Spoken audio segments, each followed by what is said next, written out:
Então, pessoal, dando continuidade, como nós falamos, nós vamos ter aí as topoisomerases do tipo 1, que vão diminuir o seu prorrelamento, e as topoisomerases do tipo 2, elas vão ser, na verdade, eu vou apresentar, né, duas isoformas aí.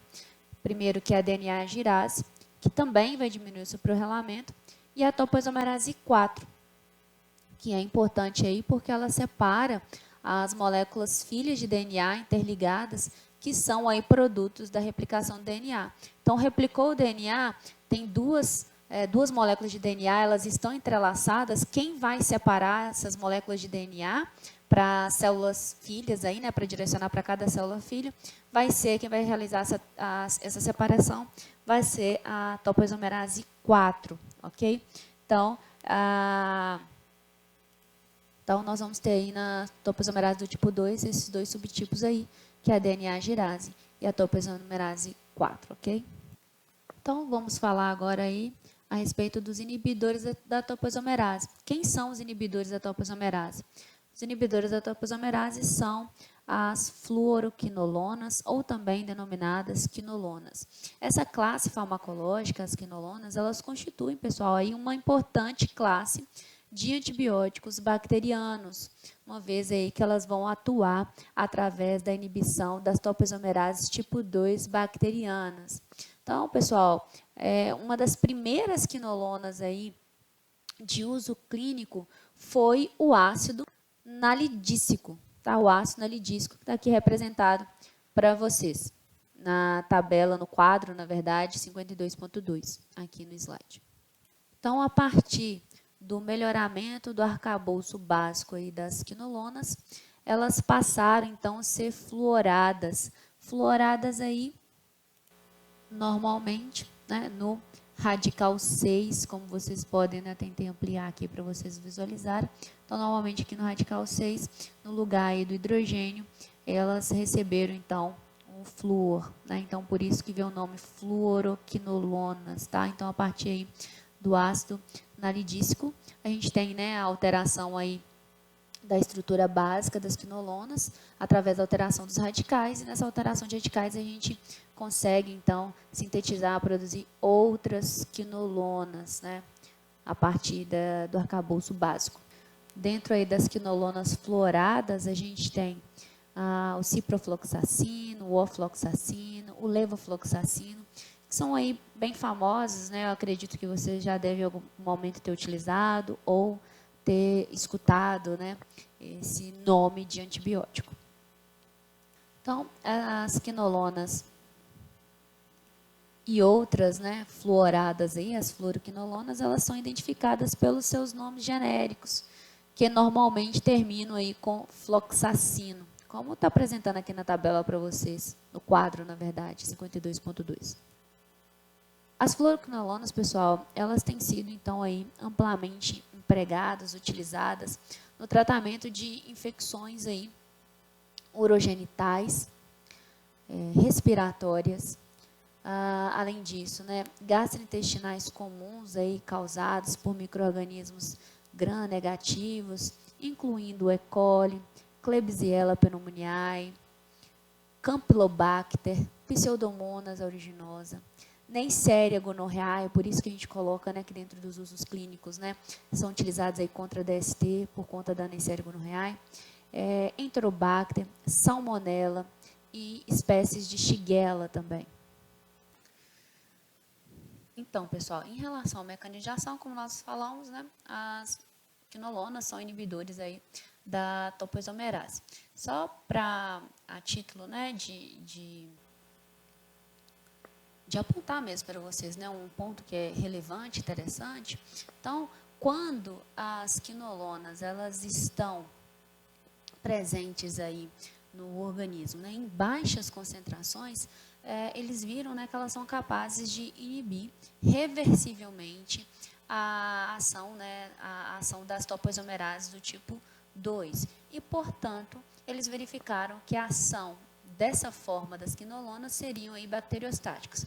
Porém, quando as quinolonas estão presentes, né, em elevadas concentrações, ou seja, em altas concentrações, e essas altas concentrações eles observaram que elas são rapidamente alcançadas aí nos pacientes tratados, essas quinolonas elas teriam a capacidade de converter as topoisomerases em moléculas, em agentes que seriam capazes de lesar o DNA ao estimular, então, a dissociação das subunidades da enzima em relação ao DNA quebrado, uma vez que a gente falou, né, que as enzimas topoisomerases elas têm a capacidade de diminuir esse superenrolamento e para acontecer essa diminuição de superenrolamento, ela promove a quebra e depois a religação desse DNA. Então, com a ação das quinolonas, o DNA, então, que foi quebrado pela topoisomerase, ele não é religado.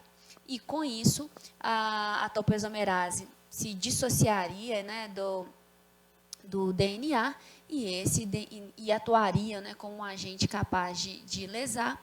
E, dessa forma, esse DNA, então, com a dupla, né, quebrada, ele não poderia, então, ser replicado e, dessa forma, não haverá, né, a transcrição através dessas quebras. Então, através de alguns estudos, eles demonstraram, né, esse modelo. E é a partir, né, dessa hipótese que foi desenhada que entende-se o mecanismo de ação das quinolonas, ok?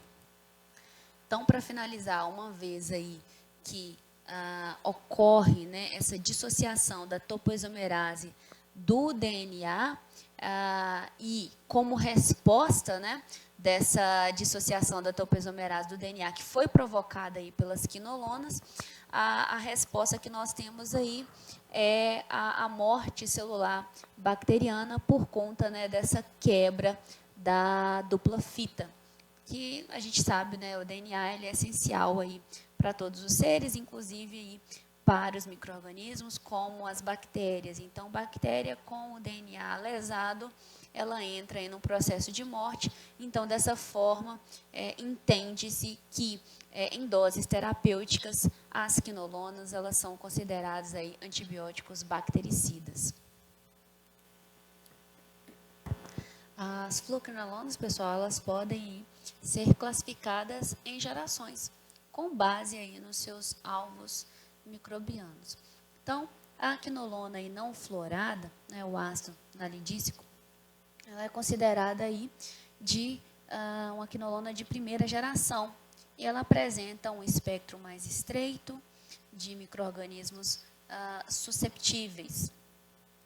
Estão apresentando aí, como vocês podem ver, uma atividade, né, contra gram-negativos, mas uma atividade moderada.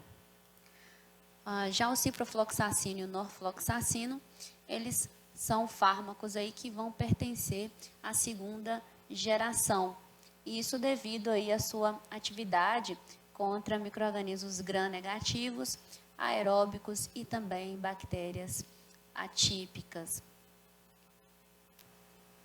Além disso, vale ressaltar que essas fluoroquinolonas elas apresentam aí uma penetração intracelular significativa e essa penetração elas permite, né, o tratamento de infecções em que as bactérias aí passam parte do seu ciclo ou todo o seu ciclo no interior da célula hospedeira, o que acontece aí com as bactérias como clamídia, micoplasma e também micobactérias. Já o levofloxacino, né, ele é classificado aí como representante, na verdade, né, dos fármacos das fluoroquinolonas de terceira geração. E isso aí devido à sua maior atividade contra bactérias gram-positivas. E por último, nós temos aqui a quarta geração, que vai incluir aí o moxifloxacino e esse fármaco, né, ele apresenta aí a sua atividade contra anaeróbios, bem como também contra micro-organismos gram-positivos. Então, vocês percebam que à medida que vão passando as gerações, são feitas aí melhorias nos fármacos e essas melhorias permitem, então, um leque maior de micro-organismos, sendo, então, atingidos aí por essa classe, né, pelas quinolonas. Em relação à farmacocinética das fluoroquinolonas, como vocês podem observar, algumas aí podem ser utilizadas por via oral, outras também utilizadas por via parenteral, como a intravenosa, e também a gente tem algumas aí de uso oftalmo, como ciprofloxacino, levofloxacino e moxifloxacino. Um ponto importante a ser colocado para vocês é que a ingestão aí desses fármacos, né, das fluoroquinolonas, na presença de outros fármacos, né, que contenham, ou de alimentos, né, que contenham aí alumínio, magnésio, cálcio, ferro ou zinco. Isso, além disso, né, em associação com outro fármaco, que é o sucralfato, leva aí, como vocês podem observar nesse gráfico, em relação à concentração plasmática em relação ao tempo, a gente tem, né, uma diminuição da absorção, uma vez aí que a gente pode observar que essas moléculas, elas apresentam, né, capacidade de interferir aí na absorção do ciprofloxacino. Então, a gente colocaria aí, né, que fármacos ou alimentos que sejam ricos, né, nessas moléculas, no cálcio, no alumínio, no magnésio, ou em suplementos que vão conter ferro e zinco, reduzem, a gente pode observar que eles têm a capacidade de reduzir a absorção das fluoroquinolonas. E com isso, não é indicado, né, a utilização aí de forma associada durante o período que o paciente estiver utilizando as fluoroquinolonas, ok, pessoal? Em relação à eliminação, a maior parte aí, a maioria das fluoroquinolonas, elas são excretadas por via renal. Já o moxifloxacino, ele tem, né, uma excreção aí primariamente pelo fígado, ok? Então, por isso, o paciente que apresenta, né, uma disfunção renal, ao uso do moxifloxacino não iria requerer um ajuste de dosagem. Ao contrário das demais fluoroquinolonas, que se o paciente apresenta uma disfunção renal, é necessário, é preciso realizar aí o ajuste na dosagem, ok? Em relação aos efeitos adversos, as fluoroquinolonas, elas são bem toleráveis, porém, os indivíduos podem apresentar diarreias, náuseas, cefaleias, tonturas e também nefrotoxicidade. Além disso, pessoal, as fluoroquinolonas, elas devem ser evitadas na gestação, durante a amamentação e também em jovens com menos de 18 anos, por conta, né, da possibilidade aí da erosão de cartilagem articular que foi observada aí em animais imaturos de laboratórios. Então, dentro dos efeitos adversos, né, o que a gente pode apontar como efeito adverso mais marcante aí das fluoroquinolonas são as artropatias. Então, se a gente estiver pensando na criança que está crescendo, está desenvolvendo, nas gestantes, né, nas mulheres que estão aí dentro do processo de amamentação, não é indicado o uso das quinolonas por conta dessa observação laboratorial, por conta, né, da possibilidade desses fármacos levarem à formação de artropatias. Por conta da inibição do metabolismo, as quinolonas, elas também podem aí aumentar a concentração sérica de varfarina, cafeína e também de teofilina. Além disso, né, alguns autores colocam as ciclosporinas também, tendo aí o aumento da concentração sérica ao utilizar em associação as quinolonas, ok?